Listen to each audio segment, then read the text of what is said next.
Malabagyo ang naranasang lakas ng hangin at ulan sa Tacurong City sa probinsya ng Sultan Kudarat. Kasunod niyan, ito na ang bumungad sa mga residente. Grabe pala yung lakas ng hangin. Ilang puno at poste rin ang natumba at humambalang dahil sa malakas na hangin. Nagresulta sa abot tuhod na baha naman ang malakas na ulan na naranasan ng mga taga-barangay Tagpangi, Cagayan de Oro City. Stranded tuloy ang mga residente. Malakas din ang agos ng tubig na halos matangay ang nakatirik na bahay na yari sa kahoy. May ilang residente ring sumakay na sa sirang refrigerator. Isa sa nagpabaha sa lugar ang pag-apaw ng malapit na ilog.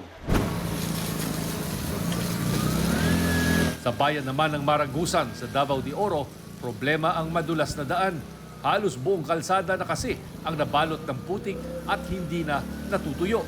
Bunsod ng sunod-sunod na mga pag-ulan. Dahil diyan, may ilang bahagi na ng kalsada ang nasisira. Meron ding mga pagguho ng lupa sa gilid nito. Penerwisyo rin ng baha ang kalsadang ito sa Tagbilaran City, Bohol. Ayon sa Pag-asa, localized thunderstorms ang nagpapaulan sa Mindanao. Apektado naman ng habagat ang malaking bahagi ng Luzon.